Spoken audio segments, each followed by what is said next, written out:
ओम शांति। 9 मार्च 1981 की अव्यक्त वाणी में अव्यक्त बाप दादा ने बताया है, मेहनत समाप्त कर निरंतर योगी बनो। मेहनत समाप्त कर निरंतर योगी बनो। आज दिलवाला बाप बच्चों के दिल की लगन को देख हर्षित हो रहे हैं। आज दिलवाला बाप बच्चों के दिल की लगन को देख हर्षित हो रहे हैं। आज का मिलन दिलाराम बाप और दिलरुबा बच्चों का है। चाहे सम्मुख हैं, चाहे शरीर से दूर हैं, लेकिन दिल के समीप हैं। दूर रहने वाले बच्चे भी अपनी दिल की लगन से दिलाराम बाप के सम्मुख हैं। ऐसे दिलरुबा बच्चे जिनके दिल से बाबा का ही साज बजता रहता है, अनहद साज, हद का नहीं अनहद साज। ऐसे बच्चे बाप के अब भी नैनों में समाये हुए हैं। उन्हों को भी बाप दादा विशेष याद का रिस्पॉन्ड कर रहे हैं।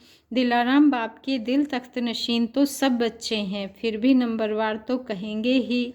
जैसे माला के मणके तो सब हैं, लेकिन कहाँ 8 और कहाँ 16,000 का लास्ट दाना। कहेंगे मणके दोनों को, लेकिन महान अंतर है। इस नंबर का आधार मुख्य स्लोगन है, पवित्र और योगी बनो। पवित्र और योगी बनो। एक है योग लगाने वाले योगी, दूसरे हैं सदा योग में रहने वाले योगी, तीसरे हैं योग द्वारा विघ्न हटाने, पाप मिटाने की मेहनत में रहने वाले। जितनी मेहनत उतना फल पाने वाले। जैसे आजकल की दुनिया में एक है जो पूर्व जन्म के भक्ति के हिसाब से किए हुए श्रेष्ठ कर्म के आधार से हद की राजाई का वर्षा बिना मेहनत के पाते हैं। वर्षे के अधिकार से प्राप्ति है। इस कारण राजाई का नशा स्वतः ही रहता है। याद नहीं करना पड़ता कि मैं राजकुमार हूँ या राजा हूँ। नेचुरल स्मृति और संपत्ति की प्राप्ति होती है। आजकल तो राजाएं हैं नहीं, लेकिन यह द्वापर के आरंभ की बात है, सतोगुणी भक्ति के समय की बात है। ऐसे नंबर 1 बच्चे स्वतः योगी जीवन में रहते हैं। प्राप्ति के भंडार वर्षे के आधार से सदा भरपूर रहते हैं। मेहनत नहीं करते। आज सुख दो, आज शांति दो, संकल्प का बटन दबाया और खान खुल जाती है। सदा संपन्न रहते हैं, अर्थात योग युक्त योग लगा हुआ ही रहता है। सेकंड पॉइंट है, दूसरे नंबर के हैं योग लगाने वाले। वह ऐसे हैं जैसे आजकल के बिजनेसमैन। आजकल के बिजनेसमैन कभी बहुत कमाते, कभी कम कमाते, फिर भी खजाने रहते हैं। कमाई का नशा रहता है, खुशी भी रहती है, लेकिन निरंतर एक रस नहीं रहती है। कभी देखा तो बहुत प्रसन्नता, कभी देखा तो बहुत संपन्नता का स्वरूप होगा, और कभी अभी और चाहिए, अभी और चाहिए का संकल्प मेहनत में लाएगा। सदा संपन्न, सदा एक रस नहीं होंगे, सदा स्वयं से संतुष्ट नहीं होंगे। यह है योग लगाने वाले। लगाने वाले अर्थात टूटता तब फिर लगाते हैं।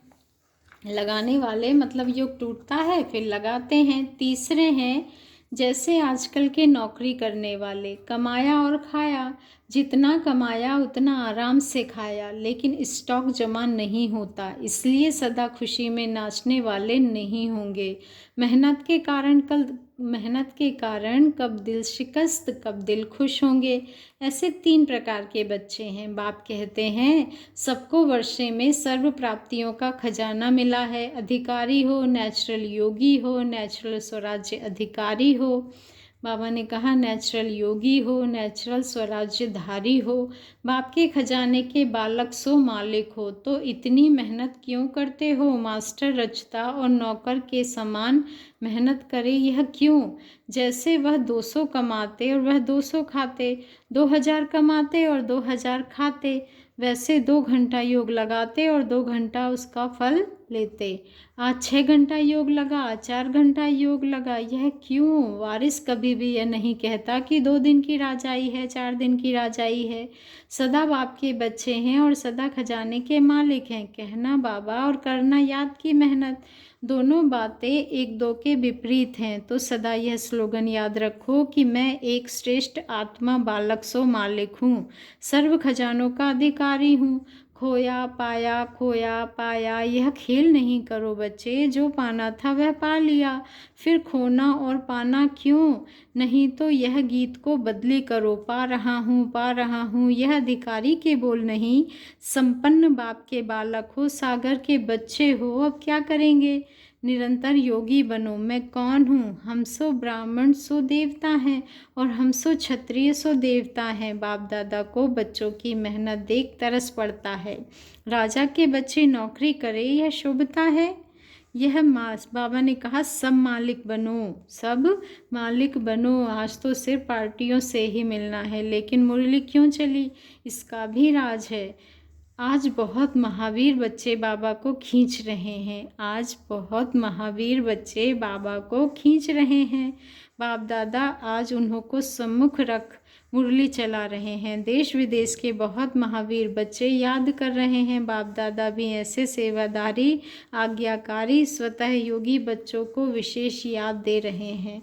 मधुबन निवासी विदेशी बच्चों को भी जो बड़े स्नेह से चात्रक वन मुरली सुनने के सदा अभिलाषी रहते हैं, ऐसे सर्विसेबल लवफुल लवलीन बच्चों को भी बाप दादा विशेष याद प्यार दे रहे हैं। मधुबन निवासी और जो भी नीचे बैठे हैं, लेकिन बाप दादा के नैनों में सामने हैं, बाप दादा के नैनों के सामने हैं, ऐसे अथक सेवाधारी बच्चों को विशेष याद प्यार। साथ साथ सम्मुख बैठे हुए लकी सितारों को भी विशेष याद प्यार और नमस्ते। आगे बंगाल, बिहार, नेपाल जोन के सभी भाई बहनों से पर्सनल मुलाकात। बंगाल, बिहार, नेपाल जोन के भाई बहनों से पर्सनल मुलाकात। मुरली तो सुनी, अब सुनने के बाद स्वरूप में लाना। एक होता है स्मृति में लाना और दूसरा है स्वरूप में लाना। जो कुछ सुनते हैं बच्चे स्मृति में तो सब लाते हैं, अज्ञानी भी सुने हुए को याद करते हैं, लेकिन ज्ञान का अर्थ ही है स्वरूप में लाना। बाबा ने कहा ज्ञान का अर्थ ही है स्वरूप में लाना। तो कौन सी बात स्वरूप में लाएंगे, बालक सो मालिक, यह है स्वरूप में लाना। पुरुषार्थ के साथ साथ प्रारब्ध का अनुभव हो, ऐसे नहीं अभी तो पुरुषार्थी हैं, प्रारब्ध भविष्य में मिलेगी। संगम युग की विशेषता ही है अभी अभी पुरुषार्थ, अभी अभी प्रत्यक्ष फल, अभी स्मृति स्वरूप, अभी प्राप्ति का अनुभव। भविष्य की गारंटी तो है, लेकिन भविष्य से भी श्रेष्ठ भाग्य अब का है बच्चे। अभी का वर्षा तो प्राप्त है ना, पा लिया है या पाना है। अगर पा लिया है तो फिर फरियाद तो नहीं करते हो अमृत वेले, या तो है याद या है फरियाद। जहाँ याद है वहाँ फरियाद नहीं, और जहाँ फरियाद है वहाँ याद नहीं। तो फरियाद समाप्त हुई, क्वेश्चन मार्क सब खत्म। फरियाद में होता है क्वेश्चन मार्क और याद में फुल स्टॉप अर्थात बिंदी। बाबा ने रहस्य खोला है कि फरियाद में होता है क्वेश्चन मार्क और याद में फुल स्टॉप अर्थात बिंदी। बिंदी स्वरूप बन बिंदी को याद करना है। क्या करना है, बिंदी स्वरूप बन बिंदी को याद करना है। बाप भी बिंदी, आप भी बिंदी। तो परिवर्तन भूमि में आकर कोई ना कोई विशेष परिवर्तन जरूर करना चाहिए बच्चे। अब फरियाद को छोड़कर स्वतः योगी बनकर जाना। फरियाद में उलझन होती है, खुशी नहीं। फरियाद में उलझन होती है, खुशी नहीं। तो बाप से खुशी का खजाना लेना है, उलझन नहीं। उलझन तो लौकिक बाप का खजाना था, अब वह तो ख़त्म हो गया। लौकिक संबंध ख़त्म तो फरियाद भी ख़त्म। सारी फरियाद लौकिक संबंधों की है। बाबा ने कह दिया कि लौकिक संबंध ख़त्म तो फरियाद भी ख़त्म। अलौकिक बाप, अलौकिक वर्षा, तो फरियाद की लिस्ट की चिट्ठी ख़त्म हो गई है ना, फाड़ दिया ना। अगर मिटा हुआ होगा तो भी कहेंगे कि लिखा हुआ था, इसलिए फाड़ कर ख़त्म करो। सेवा में समय दो, जब तक तैयार नहीं होते हो तब तक राज्य आने में देरी है। सेवा का कोई नया प्लान बनाया है? बाबा ने पूछा है कि सेवा का कोई नया प्लान बनाया है? महायज्ञ में तो सभी ने सेवा की ना। ब्राह्मणों का संगठन होना ही, हाजिर होना ही सेवा है। यह कोई कम बात नहीं है। समय पर हाजिर होना, एवर रेडी होना, सहनशील का लक्ष्य रखना, यह भी रजिस्टर में जमा होता है। समय पर हाजिर होना, एवर रेडी होना, सहनशक्ति का लक्ष्य रखना, यह भी रजिस्टर में जमा होता है। आगे बाबा ने कहा जिसका फिर लास्ट रिजल्ट से कनेक्शन होता है। जैसे आजकल भी 3 मास 6 मास में इम्तिहान लेते हैं, फिर सबकी मार्क्स का फाइनल से कनेक्शन करते हैं। तो जो भी ब्राह्मणों के श्रेष्ठ कर्म होते हैं उनमें सहयोगी बनना, इसकी भी मार्क्स है। वह मार्क्स अंतिम रिजल्ट के लिए जमा हो गई। सहन किया, तन मन धन लगाया, लगाना माना पाना, डायरेक्शन प्रमाण किया, यह भी मार्क्स जमा हुई। महायज्ञ में सिर्फ आना नहीं हुआ लेकिन फाइनल रिजल्ट की मार्क्स जमा हुई, तो सेवा हुई ना। यह आवाज़ बुलंद करना भी सेवा का एक सब्जेक्ट है। सेवा के कई स्वरूप होते हैं, तो यह संगठित रूप में आवाज़ बुलंद होना यह भी सेवा है। परिवार को देखकर खुशी हुई ना। कितने भाई बहनों को देखा, इतना बड़ा परिवार कभी किसी युग में किसका होता नहीं। यह भी सैंपल था। सारा परिवार तो नहीं था ना, सारा इकट्ठा परिवार। बाबा ने कहा सारा परिवार इकट्ठा करे तो पूरी दिल्ली अपनी बनानी पड़े, आबू में इकट्ठा करें तो आबू रोड तक अपना बनाना पड़े। वह भी दिन आएगा जो सब ऑफर करेंगे कि हमारे मकान में आओ, कलकत्ता का विक्टोरिया ग्राउंड आपको तैयार करके देंगे, कहेंगे आओ पधारो। धीरे धीरे आवाज़ फैलेगी। अभी यह तो समझते हैं ना कि यह कोई कम नहीं है। बाबा ने कहा कि अभी यह तो समझते हैं ना कि यह कोई कम नहीं है। ब्रह्मा बाप के अव्यक्त होने के बाद इतना संगठन कहो, यह देखकर बलिहारी जाते हैं। और जगह संस्था टूटती है, यहाँ बढ़ती है, यह कमाल देखते हैं। सभी ने अपने अपने शुद्ध संकल्प से सहयोग की शक्ति, संगठन की शक्ति से सेवा की। अभी सब जगह से निमंत्रण मिलेगा। यह राष्ट्रपति भवन आपका घर हो जाएगा। सेकंड पॉइंट में बाबा ने कहा अपने को सदा दिल तख्त नशीन समझते हो। यह दिल तख्त सारे कल्प में सिवाय संगम युग के कहाँ भी प्राप्त नहीं हो सकता। दिल तख्त पर कौन बैठ सकता है? जिसकी दिल सदा एक दिलाराम बाप के साथ है, एक बाप दूसरा न कोई। ऐसी स्थिति में रहने वालों के लिए स्थान है दिल तख्त। तो किस स्थान पर रहते हो? अगर तख्त छोड़ देते हो तो फांसी के तख्ते पर चले जाते, जन्म जन्मांतर के लिए माया की फांसी में फंस जाते हो। या तो है बाप का दिल तख्त या है माया की फांसी का तख्त। तो कहाँ रहना है? एक बाप के सिवाय और कोई याद ना आए, अपना शरीर भी नहीं। अगर देह याद आई तो देह के साथ देह के संबंध, पदार्थ, दुनिया सब एक के पीछे एक आ जाएंगे। जरा संकल्प रूप में भी अगर सूक्ष्म धागा जुटा हुआ होगा तो वह अपनी तरफ खींच लेगा। आगे बाबा ने कहा इसलिए मनसा वाचा कर्मणा में कोई सूक्ष्म में भी रस्सी ना हो, सदा मुक्त रहो, तब औरों को भी मुक्त कर सकेंगे। आजकल सारी दुनिया माया के जाल में फंसकर तड़प रही है। इससे बाबा ने कहा उन्हें इस जाल से मुक्त करने के लिए पहले स्वयं को मुक्त होना पड़े।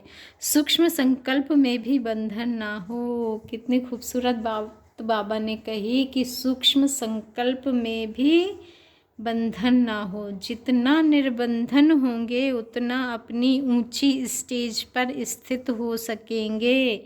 जितना निर्बंधन होंगे उतना अपनी ऊंची स्टेज पर स्थित हो सकेंगे। बंधन होगा तो ऊंचा चाहते भी नीचे आ जाएंगे।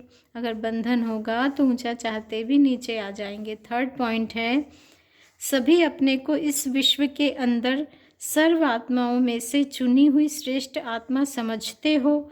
यह समझते हो कि स्वयं बाप ने हमें अपना बनाया है।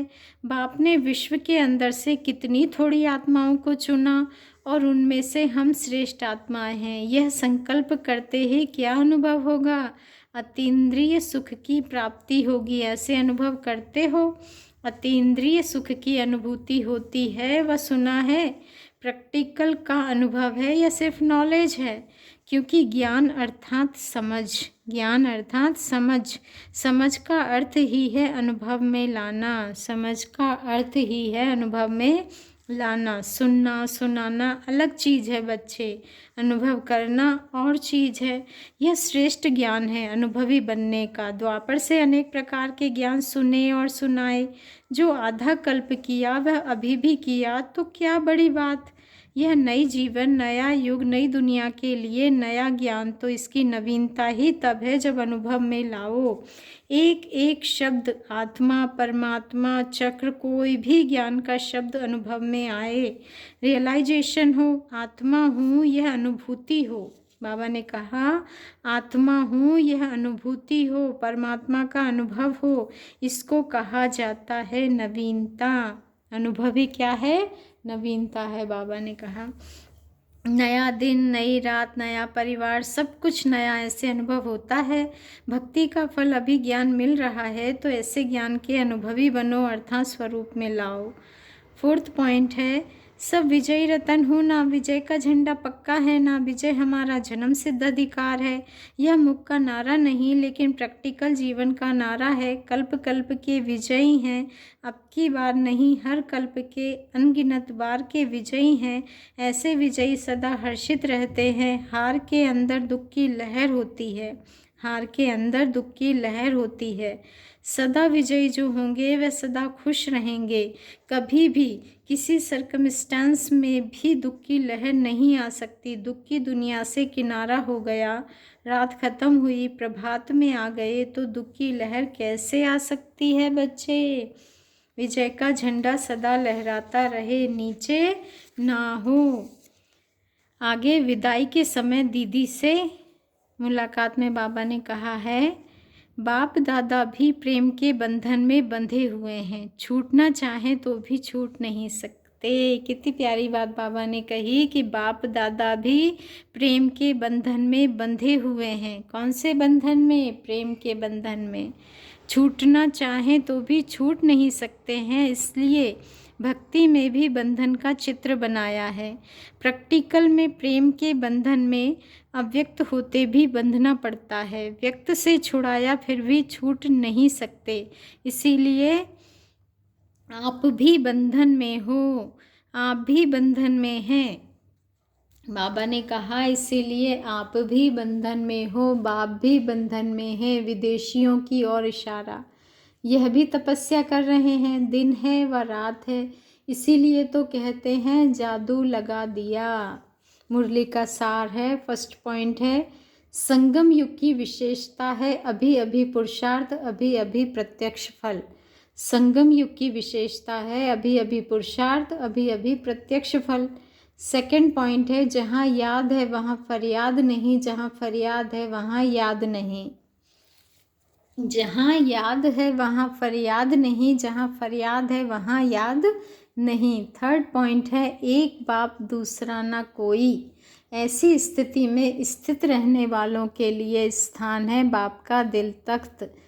या तो है बाप का दिल तख्त या है माया की फांसी का तख्त। एक बाप दूसरा ना कोई, ऐसी स्थिति में स्थित रहने वालों के लिए स्थान है बाप का दिल तख्त। या तो है बाप का दिल तख्त या है माया की फांसी का तख्त। अच्छा, ओम शांति। शुक्रिया बाबा, शुक्रिया। दिल पर जान सिक व प्रेम से आपका बहुत बहुत शुक्रिया बाबा, शुक्रिया।